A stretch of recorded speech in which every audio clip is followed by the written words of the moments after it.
सुखदेव जी कहते हैं परीक्षित से, राजन एक बार की बात है, एक बार दुर्वासा जी स्वर्ग लोक में पधारे और वहां पर नाच गान हो रहा था। तो इंद्र ने देखा तो और प्रणाम किया देख करके। दुर्वासा जी ने एक माला आशीर्वाद में पहना दी और इंद्र ने उस माला को लेकर के अपने ऐरात हाथी के गले में डाल दिया। हाथी ने सूंड से उतारी माला, तोड़ करके पैरों के नीचे। दुर्वासा ने देख लिया, गुस्सा आ गया। बोले इतना तो मदमस्त हो गया है, जा तुमको मैं श्राप देता हूं, तो श्रीहीन हो जा। श्रीहीन हो गए। अब जो है भागे भागे सभी देवी देवता ब्रह्मा जी के पास गए। बोले महाराज कृपा करो। नारायण के पास गए। बोले तुम्हारी जो श्री थी वो लक्ष्मी में समाहित हो गई, अब तो समुद्र मंथन होगा तो ये निकलेगी। समस्त दैत्य दानव मिलकर के समुद्र मंथन किया। सबसे पहले कालकूट विष निकला, ऐरावत हाथी निकला, कौस्तुभ मणि निकली, उच्चैश्रवा नाम का घोड़ा निकला और अंत में अमृत निकला और उसको देवता लेकर के भाग गए। भगवान ने मोहिनी रूप धारण किया और अंत में समस्त देवताओं को उसका पान करवाया।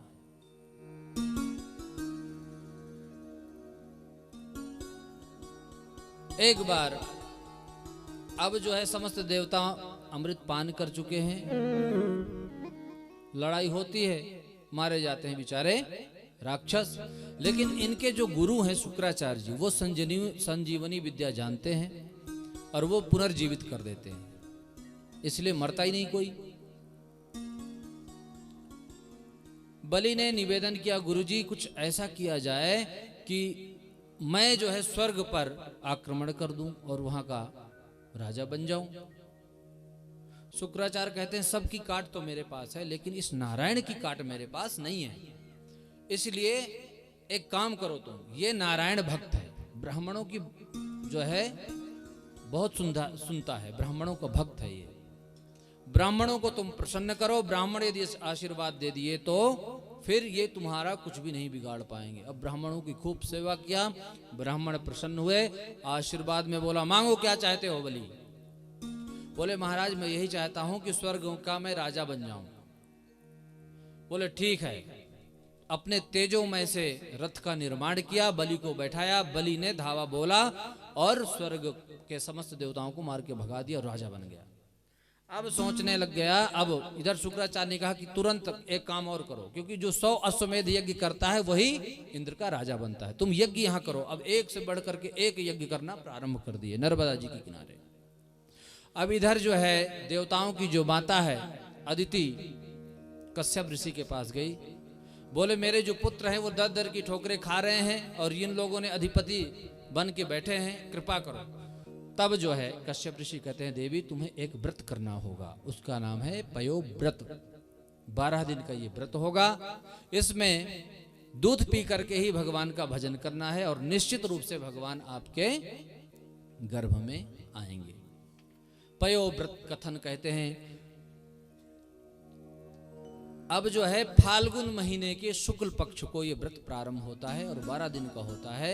अदिति मैया ने व्रत किया और भगवान साक्षात वामन रूप में अदिति मैया के गर्भ में पधारे। पैदा होते ही अदिति माता ने लंगोटी पहनाई, ब्रह्मा जी ने कमंडल प्रदान किया, सरस्वती ने माला प्रदान की और बृहस्पति जी ने यज्ञोपवीत संस्कार करवाया और बोला कि जाओ, क्योंकि जब जनेऊ होता है तो भिक्षा मांगने के लिए जाते हैं ना। तो बोले भिक्षा में मुझे त्रैलोक्य की संपदा चाहिए। बोले गुरुजी मुझे त्रैलोक्य की संपदा देगा कौन। बोले इस समय राजा बलि नर्मदा जी के किनारे यज्ञ कर रहा है और वही इस समय इस पूरे ब्रह्मांड का मालिक है। तुम जाओ भीख मांग करके लेके आओ। 52 भगवान 52 अंगुल के हैं, छोटे छोटे, छोटा सा स्वरूप है, जा रहे हैं। यज्ञ जहां बलि कर रहा था वही पहुंच गए। रूप को देखा बलि ने, अद्भुत रूप। तंबटुम वामनम दृष्ट्वा मोदमाना महर्षयः कर्माणि कारयामासो पुरस्कृत्य प्रजापतिम। अद्भुत रूप है 52 अंगुल का, जो ही देखा रूप मुग्ध हो गए और बोले ऐसा स्वरूप मैंने कभी देखा नहीं है, क्या चाहते हो? जो चाहिए आप ले जाओ, धन चाहिए तो खजाने खुले हैं, महल चाहिए तो वो भी खुला है, और यदि आपकी शादी न हुई हो तो आप कोई ब्राह्मणी कन्या के साथ आपकी शादी करवा दूं, वो भी आपकी जैसे बौनी ही होगी। बोले ना ना, हमको कुछ नहीं चाहिए, हम तो संतोषी ब्राह्मण हैं। बोले मेरे दरबार में आए हैं और कुछ न कुछ तो आपको लेना पड़ेगा। पहले तो भगवान ने खूब त्याग दिखाया, अंत में जब बलि नहीं माने तो बोले ठीक है, यदि तुम देना चाहते हो तो मुझे 3 पग भूमि दे दो। अब यहाँ पर शुक्राचार्य जी ने देखा कि बहुत देर से ये बातें कर रहा है, मैं देखूं तो सही, ध्यान लगाया तो भगवान निकले। बलि को बोला तुम मुकर जा, मत बोल दे कि मैंने कुछ बोला ही नहीं। बोले कैसे मुकर जाऊं गुरुजी, सब कुछ मेरा ले जाए, यदि नारायण होगा तो इतिहास में लिखा जाएगा कि भगवान को भी बलि के दरबार में आना पड़ा, और यदि साधारण ब्राह्मण होगा तो 3 पग भूमि लेगा। मैं झूठ नहीं बोल सकता। कहते हैं शुक्राचार्य कहते हैं कि कुछ स्थान ऐसे हैं जहां झूठ बोलने का दोष नहीं लगता है। स्त्री नर्म विवाहेषु वृत्त्यर्थे प्राण संकटे गो ब्राह्मणार्थे हिंसायाम नान्यथ्या जुगुप्सितम। स्त्रियों से झूठ बोलने का पाप नहीं लगता है। क्यों? क्योंकि उनको कोई बात हजम होती ही नहीं है। कोई बता दो, ये कह दो कि ये बात तुम किसी पड़ोसन से मत बताना, तो वो जरूर बताएगी। और उसको फिर वो बोल दे कि बहन देख तुम मत किसी को बताना, मैं तुमको अपनी बहुत वो मानती हूँ, क्लोज फ्रेंड, इसलिए मैं बता रही हूँ, तुम मत बताना। तो वो कहेगी ठीक है बहन मैं नहीं बताऊंगा, और वो जा करके और तीसरे से बताएगी। करने करने जपन जना, बात हजम होती नहीं है, क्योंकि युधिष्ठिर जी का श्राप है। अब कथा सुनाने के लिए तो बहुत है, पर आज जन्म करवाना है, 4 बज चुके हैं। तो बस सब समझ लो आप, आज तो कथा ऐसे ही है। तो स्त्रियों से झूठ बोलने का पाप नहीं लगता है। नर्म विवाह है, यदि किसी स्त्री पुरुष की शादी नहीं हो रही थी, झूठ बोल के करवा दो, उसका भी पाप नहीं लगता है।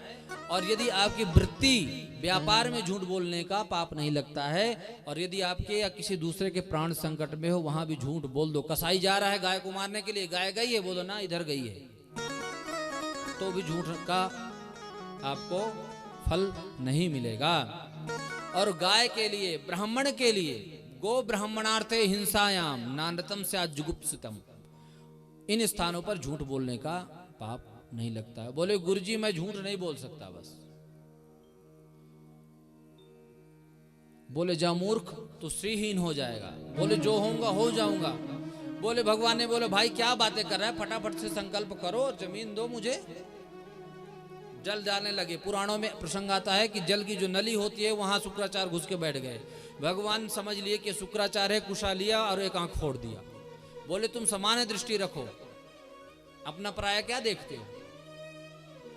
कुल मिलाकर के भगवान ने संकल्प करवाया और पहला चरण ब्रह्मलोक में पहुंचा दिया, सीधे विराट पुरुष बन करके।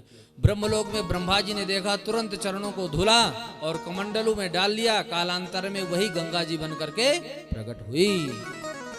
दूसरा चरण भगवान ने सीधे पाताल लोक में पहुंचा दिया। बोले भले अब तो सब कुछ खत्म है, अब एक तीसरा चरण कहां रखूं। बोले तुरंत बताओ, नहीं तो नरक में जाने के लिए तैयार रहो। हाथ जोड़ करके प्रार्थना किया कि भगवान ये बताएं कि दान बड़ा होता है कि दानी। बोले महाराज दानी बड़ा होता है। तो बोले अभी मैं तो हूं, मेरे ऊपर एक शीश में चरण रखो। भगवान ने तीसरा चरण बलि के शीश में रखा। भगवान प्रसन्न हुए कि तुमने अपने वचनों की रक्षा की, अपने संकल्प को पूर्ण किया, इसलिए मैं तुम्हें वरदान देता हूं। मांगो क्या चाहते हो। बोले प्रभु मैं यही चाहता हूं कि जब भी मैं जहां भी रहूं आपका दर्शन होता रहे। तो भगवान बोले क्या मैं द्वारपाल तुम्हारा बन जाऊं। बोले तो अब ये तो आप देखो। बोले तो बनना ही पड़ेगा। बोले ठीक है मैं तुम्हारा द्वारपाल बनने के लिए तैयार हूं। प्रहलाद जी के साथ जो है सुतल लोक का राज्य प्रदान किया। भगवान और देवताओं के राज्य को पुनः प्रदान किया। अब जो है नवम स्कंद की चर्चा करते हुए वर्णन करते हैं सुखदेव जी कि इसमें 12 अध्याय हैं, 24 अध्याय हैं, जिसमें 12 अध्यायों में सूर्यवंशी राजाओं का वर्णन है और 12 अध्यायों में चंद्रवंशी राजाओं का वर्णन है। सूर्यवंशी राजाओं का वर्णन करते हुए कहते हैं कि सूर्यवंश में भगवान राम का भी अवतार होता है। इन्हीं के सूर्यवंश में खट्वांग नाम के राजा हुए, इनके दिलीप हुए, दिलीप के रघु, रघु के अज, अज के बेटा हुए दशरथ और दशरथ के यहाँ 4 पुत्र हुए जिनका नाम पड़ा राम, लक्ष्मण, भरत, शत्रुघ्न। चारों भाई बड़े हुए। विश्वामित्र ने याचना करी, यज्ञ की रक्षा करी, ताड़ का उद्धार किया। अंत में सीता जी से विवाह हुआ और अयोध्या आए, वनगमन हुआ, सीता हरण हुआ, रावण वध हुआ, राम राज्याभिषेक हुआ और भगवान ने 11,000 वर्ष तक अयोध्या में राज्य किया। 10 वर्ष सहस्राणि 10 वर्ष शतानि च रामो राज्य मुपाश्रित्वा ब्रह्मलोकम सगच्छति। 11,000 वर्ष के बाद भगवान अपने धाम को गए। ऐसे नवम स्कंद में राजाओं का, सूर्यवंशी राजाओं का वर्णन किया। उसके बाद चंद्रवंशी राजाओं का वर्णन करते हैं कि सुखदेव जी कहते हैं चंद्रवंश की परम पुण्यमयी कथा का श्रवण करें। भगवान की नाभि से कमल प्रकट हुआ, कमल से ब्रह्मा, ब्रह्मा के पुत्र अत्रि हुए, अत्रि से चंद्रमा, जिनसे चला चंद्रवंश। इनके बेटा हुए बुध और बुध के बेटा हुए पुरुरवा। पुरुरवा का दूसरा नाम था ऐल। इनका विवाह उर्वशी नाम अप्सरा से हुआ और इनके आयु, श्रुतायु, सत्यायु, रय, जय, विजय आदि 6 बेटा हुए। इन्हीं के वंश में आगे चल करके नहुष का जन्म हुआ। नहुष के पुत्र हुए यति, ययाति, संयाति, आयति, व्यति, कृति। 6 बेटा हुए। 6 बेटा यति सन्यासी हो गए। दूसरे बेटा के 2 विवाह हुए। पहले विवाह शुक्राचार्य की बेटी देवयानी से और दूसरा विवाह वृषपर्वा की पुत्री शर्मिष्ठा से हुआ। इनसे पुत्र जो हुए ययाति की यदु, तुर्वसु, द्रुहु, अनु और पुरु। ययाति से यदुवंश चला। अंत में अपने पुत्र से इन्होंने आयु मांगी तो पुरु ने अपनी आयु प्रदान किया, तो पुरु को ही इन्होंने राजा बनाया। इन्हीं से चला पुरुवंश। सुखदेव जी कहते हैं कि परीक्षित तुम पुरुवंशी हो। इन्हीं के वंश में रंतिदेव हुए। सूखा पड़ जाने पर अपना सर्वस्व लुटा दिया और भूखे बैठे रहे। पुरुजी महाराज के सबसे बड़े भाई थे यदु। इन्हीं से चला यदुवंश। यदुवंश में अजमीर, देवमीर, सूरसेन आदि प्रभृति आदि बड़े बड़े प्रतापी राजा हुए। और इन्हीं के सूरसेन के बेटा हुए आनक दुंदुभी, जिनका नाम है सुखदेव। इनके विवाह हुए 7 और जो इनकी पत्नी थी एक देवकी, उनके हुए पुत्र 8 और 8वें साक्षात ठाकुर जी ही हुए। हाथ जोड़ करके परीक्षित ने पूछा कि भगवान, मैं इतने देर से, इतने दिनों से कथा सुन रहा था, बड़ी लंबी चौड़ी गाथाएं आप सूर्यवंश चंद्रवंश की सुना रहे थे, लेकिन जब मेरे प्रभु प्यारे की कथा आई तो आप तुरंत चुटकी बजाते हुए सब पूर्ण कर दी मेरे जैसे। मैं चाहता हूं कि आप विस्तार पूर्वक कथा को कहें। कथितो वंश विस्तारो भवतः सोम सूर्ययोः राज्ञां चोभय वंशानां चरितं परमाद्भुतम्। विस्तार पूर्वक मेरे प्यारे की कथा कहो।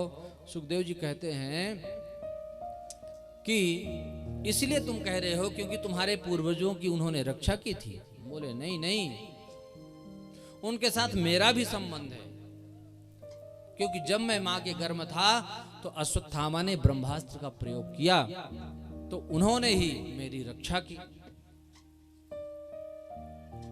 इतने बड़े कौरव सैन्य सागर में बड़े बड़े मगरमच्छ की तरह मुख फैलाए बड़े बड़े योद्धा बैठे थे, लेकिन भगवान ने कृपामयी नौका में बैठा करके मेरे पूर्वजों को पार करवाया। इसलिए आप मेरे प्रभु प्यारे की कथा आप विस्तार पूर्वक कहिए। भगवान कहते हैं कि जो भी भक्त मेरा आश्रय लेता है उसका मैं कल्याण करता हूं। पांडवों ने भगवान का आश्रय लिया, भगवान ने उनका कल्याण किया। तो वही स्मरण कर रहे हैं कि मेरा भी उनके साथ संबंध है। आप जो है विस्तार पूर्वक कथा को सुनाएं। अब जो है सुनाना प्रारंभ करते हैं कि एक बार जब पृथ्वी में खूब अत्याचार हुआ तो पृथ्वी माँ गौ का रूप धारण करके भगवान के पास गई कि प्रभु इन पापियों से मेरी रक्षा करो। भगवान ने आश्वस्त किया कि पृथ्वी माँ मैं धरती पे अवतार लेने वाला हूं, तुम जाओ। ब्रह्मा जी को आदेश दिया कि तुम लोग भी सभी लोग जाकर के अपने पत्नियों के साथ धरा में अवतार लो। एक दिन की बात है, कंस की चचेरी बहन है जिसका नाम है देवकी। कंस की एक दिन नजर पड़ी, सोचा इसका विवाह अब कर देना चाहिए, विवाह योग्य हो गई है। तो उसको वर के रूप में उसका जो मित्र है वसुदेव समझ में आया कि इसके साथ विवाह कर देना चाहिए। विवाह किया और विवाह करने के पश्चात उसको अपने रथ में बैठा करके विदा करने के लिए गया। देवताओं ने देखा कि यदि ये, क्योंकि कंस बड़ा पापी है, सोचता है कि यदि मैं ऐसा ही बना रहा तो लोग तो कहते हैं कि बड़ा क्रूर शासक है, बड़ा पापी है ये, तो अपनी छवि थोड़ी मैं बदलूं समाज में, कहे लोग कि बहुत अच्छा है। तो देवकी जी को अपने रथ में बैठाया और स्वयं रथ हाँकने लग गया।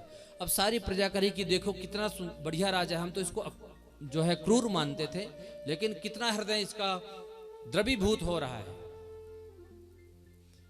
देवताओं ने सोचा कि यदि देवकी की कृपा इसके ऊपर बनी रही तो देवकी नंदन इसका वध नहीं करेंगे। तुरंत आकाशवाणी कर दी कि जिसको तो विदा करने जा रहा है, अस्यस्त्वाम अष्टभो गर्भो हंतायाम बहसे बुधा, इसका 8वां गर्भ ही तेरा काल होगा। तलवार निकाल लिया मारने के लिए कि जो मेरे काल को जन्म देगी मैं उसको छोड़ूंगा ही नहीं जिंदा, तो काल कहां से पैदा होगा। तुरंत वसुदेव जी ने कहा कि राजन ऐसा आप उचित कार्य न करें, हैं भरे समाज में आप अपनी बहन के ऊपर तलवार चढ़ाएंगे। कोई योद्धा किसी स्त्री का वध नहीं करता है, फिर ये तुम्हारी बहन है और अभी अभी ये 16 श्रृंगार धारण किए हुए है, अभी इसका तुमने विवाह अपने हाथों से किया है, तुम यदि इसका वध करोगे तो प्रजा में क्या संदेश जाएगा। प्रजा सोचने लगी कि देखो हम तो कह रहे थे हमारा जो है राजा बहुत सुंदर है, ये इसकी प्रवृत्ति बदल गई। दुष्टों की प्रवृत्ति कब बदल जाए कोई पता नहीं। और रही बात तुम मृत्यु की, तो कह रहे हैं वसुदेव जी कि जब व्यक्ति जन्म लेता है तो मृत्यु तो उसके साथ ही जन्म ले लेती है। अद्य वाप्त शतान्तेवा मृत्युर्वै प्राणिनाम ध्रुवा, मृत्यु निश्चित है, इसलिए ये कलंक तो तुम मत लो। और रही बात पुत्र की, वो मैं तुमको सब ला करके दे दूंगा। इसके बाद समझ में आ गई, बोले ठीक है, ले जा करके कारागार में डाल दिया। सबसे पहले कीर्तिमान नामक पुत्र हुआ, वसुदेव जी लेकर के आए और देखा तो बुद्धि इसकी बदल गई। बोले ना ना, इससे मेरा कोई भय नहीं, मेरे को तो 8वें से भय ले जाओ, प्रतियात कुमारो एम। नारद जी ने प्रकट हो गए और बोले एक कमल फूल लिया, यहां से गिनना शुरू किया तो अंतिम वालों को 8 बताया, अंतिम से गिनना शुरू किया तो पहले वाले को 8 बता दिए। बोले भैया कब कौन पहला कुछ पता नहीं है। बुला लिया और बुला करके पैर उठा करके पटका और ऐसे करके इसने 6 पुत्रों का वध किया। 7वें में दाऊ जी महाराज पधारे, संकर्षण करके भगवान ने उसको योग माया को आदेश दिया कि जाओ तुम यशोदा के यहाँ जन्म लो और इसको संकर्षण करके देवकी मैया के घर में स्थापित करो, 8वें नंबर पे मैं आने वाला हूं। तो दाऊ जी का संकर्षण हो गया और देवकी जी के गर्भ में स्थापित हुआ। कंस को पता चला कि 7वां गर्भ नष्ट हो गया है। 8वें में साक्षात भगवान स्वयं पधारे। अब जो है देवकी मैया के गर्भ में भगवान साक्षात पधारे तो देवकी मैया का सौंदर्य बढ़ने लगा। अब जब कंस देवकी को देखता है तो इसको सोचता है कि पहले तो ये इतनी सुंदर दिखती नहीं थी, आज इतनी सुंदर ये दिख रही, इसका मतलब इसके गर्भ में मेरा शत्रु आ चुका है। जब भगवान के सामने जाता है तो इसकी बुद्धि बदल जाती है, सोचता है कि इसका वध कर देना चाहिए। वध यदि मैंने कर दिया तो देखो कितना अपराध हो जाएगा। पहले तो ये स्त्री है, फिर मेरी बहन है, फिर ये गर्भवती है, कितनी पाप लगेगा। और जब वहां से घर जाता है तो माथा खराब हो जाता है। नहीं नहीं नहीं नहीं, आफत मोल नहीं लेनी चाहिए, रिस्क वाला काम नहीं कि मार देना चाहिए।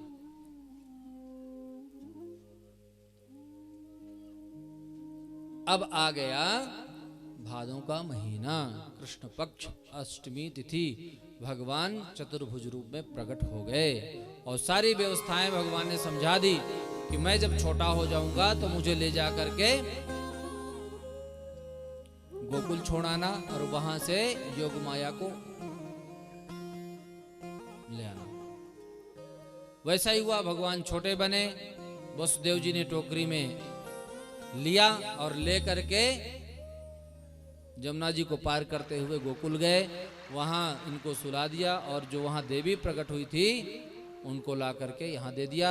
वापस आते ही समस्त बंदी सो गए, बेड़ियां लग गई, ताले लग गए और ज्यों ही उस कन्या ने रुदन प्रारंभ किया सो इस सारे सैनिक जाग गए।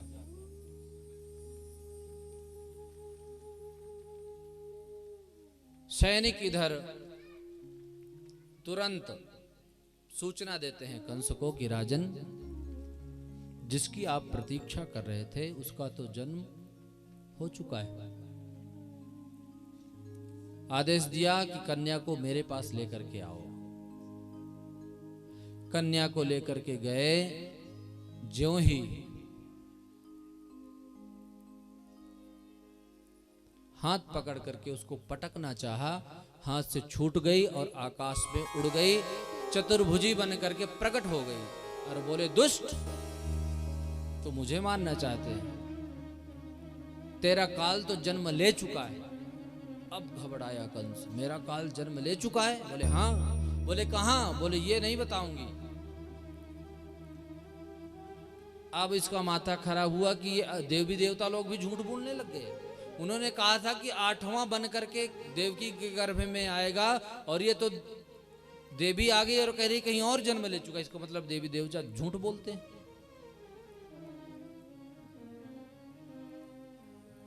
इधर नंद बाबा के यहां उनकी जो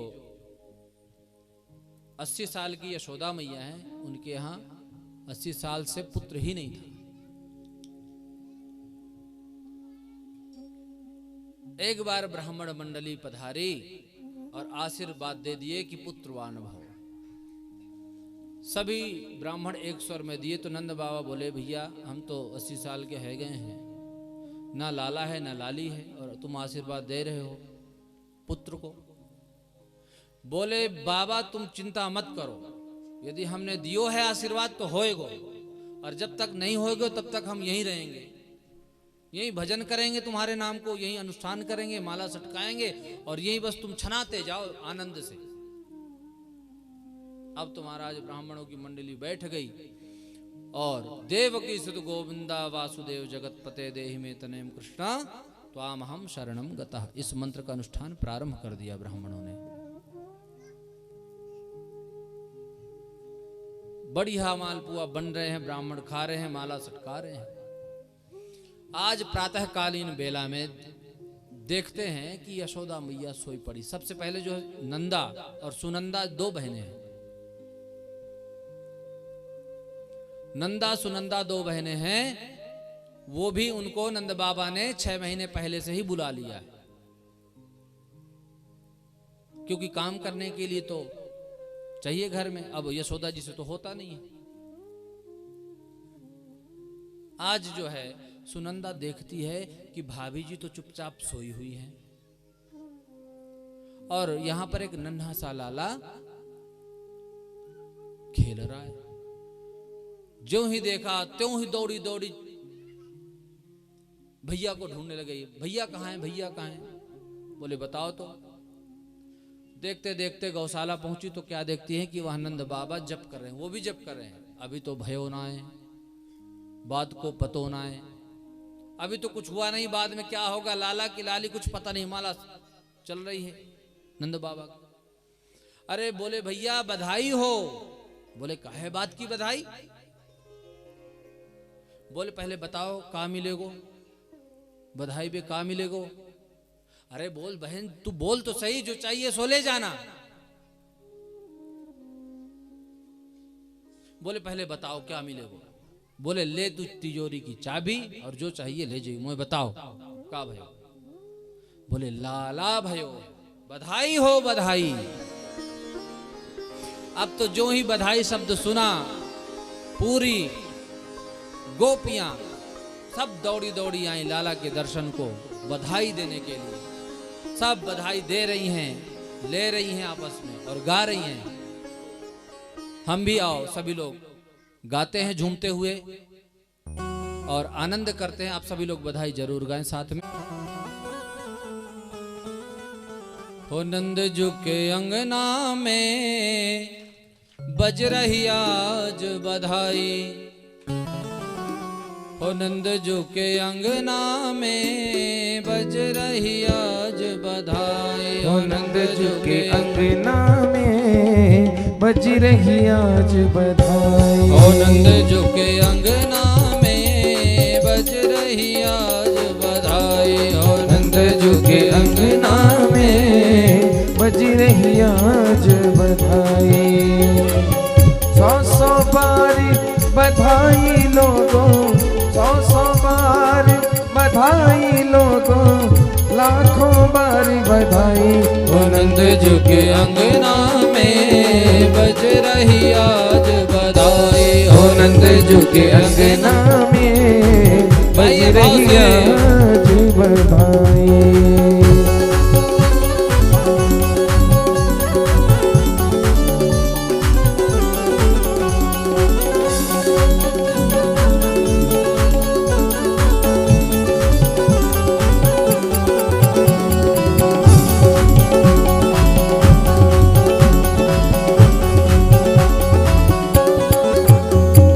चमत्कार सा हो गया लोगों, हो गई बात निराली।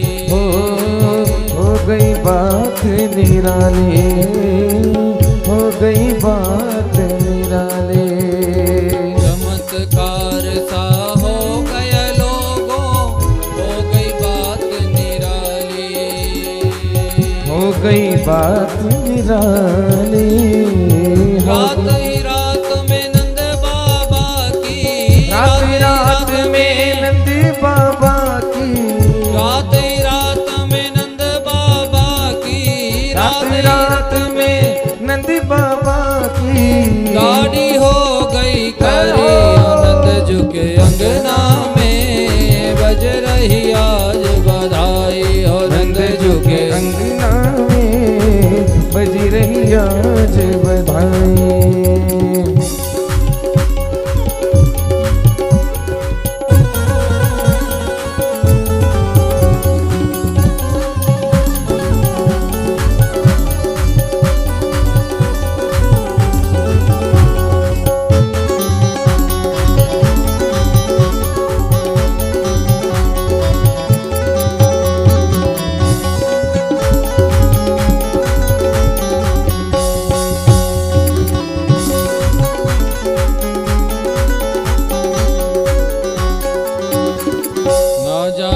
किस ऋषि मुनि ने धागा ऐसा लपेटा।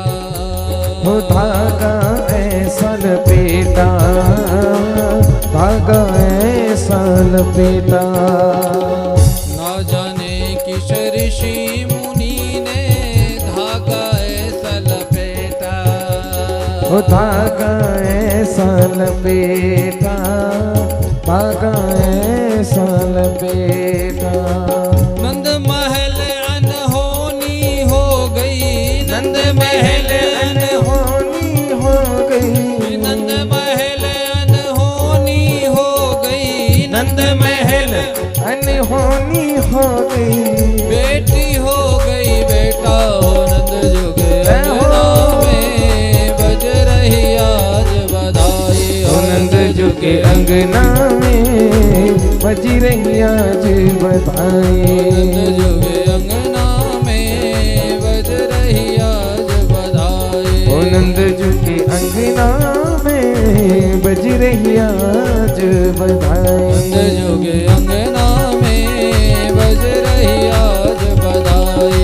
नंद जो के अंगना में बज रही आज बधाई। ओ नंद जो के अंगना में बज रही आज बधाई। ओ नंद जो के अंगना में बज रही आज बधाई। ओ नंद जो के अंगना में बज रही आज बधाई। ओ नंद जो के अंगना में बज रही आज बधाई। ओ नंद जो के अंगना में बज रही आज बधाई। ओ नंद जो के अंगना में बज रही आज बधाई। हरि बोल।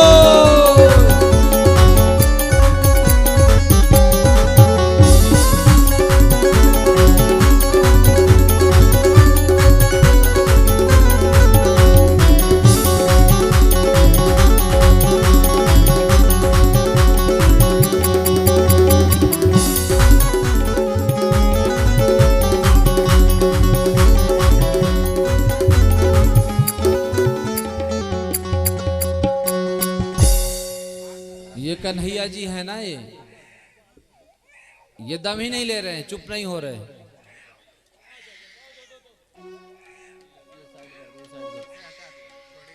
भगवान का जब जन्म हुआ था तो वो भी ऐसे रो रहे थे, हैं? देखो साक्षात ठाकुर जी रुदन कर रहे हैं और यहाँ गोपियां नाच गान कर रही हैं। ठाकुर जी का आवाज का कुछ पता ही नहीं चल रहा है। अब आपने सुना होगा तो सभी गोपियां यहाँ नाच रही हैं, बधाई दे रही हैं एक दूसरे को। तो आप सभी भी बधाई दें, नाचें और भाव से गुनगुनाएं। हो ब्रज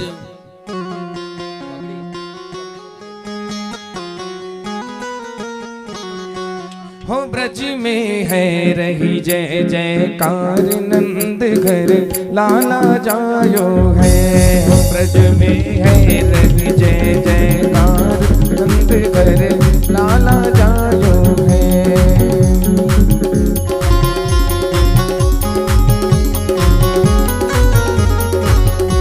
हो ब्रज में है रही जय जयकार नंद घर लाला जायो है। हो ब्रज में है रही जय जयकार नंद घर लाला जायो है। लाला जायो है नंदी रानी ने लाला जायो है। हो लाला जायो है नंद रानी ने लाला जायो है। हो लाला लायो है नंदी रानी ने लाला जायो है। हो लाला जायो है नंदी रानी ने लाला जायो है। हो ब्रज में है रही जय जयकार नंद घर लाला जायो है। हो ब्रज में है रही जय जयकार नंद घर लाला जायो है। गाइए भाव से सभी लोग।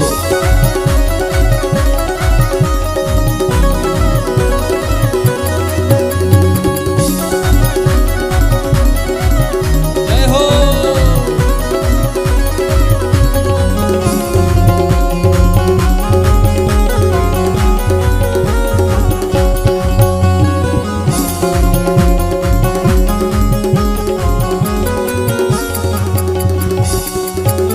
युद्ध के युद्ध नंद घर आवे।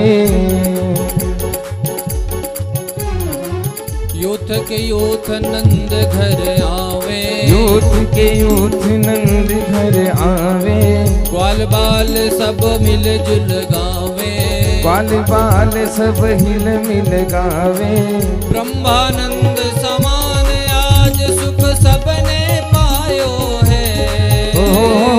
ब्रह्मानंद समान आज सुख सबने पायो है। ओ ब्रज में है रही जय जयकार नंद घर लाला जायो है। ओ ब्रज में है रही जय जयकार नंद घर लाला जायो है। ब्रज में है रही जय जयकार नंद घर लाला जायो है। ओ ब्रज में है रही जय जयकार नंद घर लाला जायो है। हरि बोल। सभी लोग झूमते हुए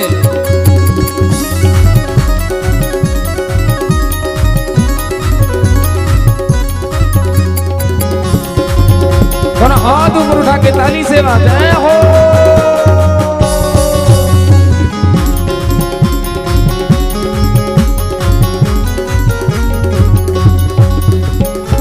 मंगल वस्तु सभी ले लीनी, मंगल वस्तु सभी ले दीनी, मंगल वस्तु सभी ले लीनी, मंगल वस्तु सभी ले दीनी, गाए गीत सभी अलबेली, गाए गीत सभी अलबेले, गाए गीत सभी अलबेली, गाए गीत सभी अलबेले। नंद द्वारे और मार्ग में दधि किच मचायो है, हो नंद द्वारे और मार्ग में दधीलीच मचायो है। ओ ब्रज में है रही जय जयकार, नंद घर लाला जायो है। ओ ब्रज में है रही जय जयकार, नंद घर लाला जायो है। ब्रज में है रही जय जयकार, नंद घर लाला जायो है। ब्रज में है रही जय जयकार, नंद घर लाला जायो है।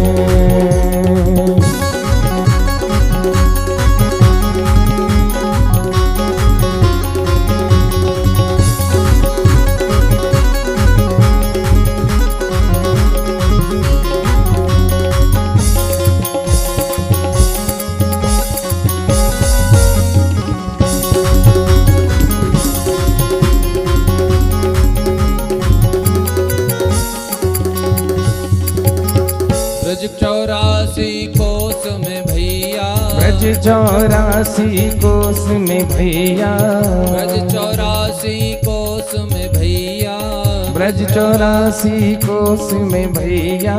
सब कहें धन्य यशोदा मैया, सब कहे धन्य यशोदा मैया, सब कहें धन्य यशोदा मैया, सब कहे धन्य यशोदा मैया। 80 साल की आयु में सुत ऐसो जायो है। हो 80 साल की आयु में सुत ऐसो जायो है। ओ ब्रज में है रही जय जय, जय हो। दोनों हाथ ऊपर उठा के जरा प्रेम से मस्ती में झूमते हुए। ब्रज में है रही जय जयकार, नंद घर लाला जायो है। ब्रज में है रही जय जयकार, नंद घर लाला जायो है। हो ब्रज में है रही जय जयकार, नंद घर लाला जायो है।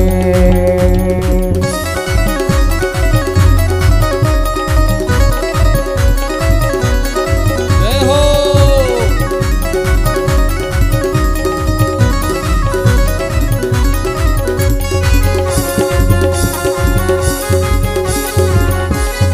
दोनों हाथ उठा के जय हो।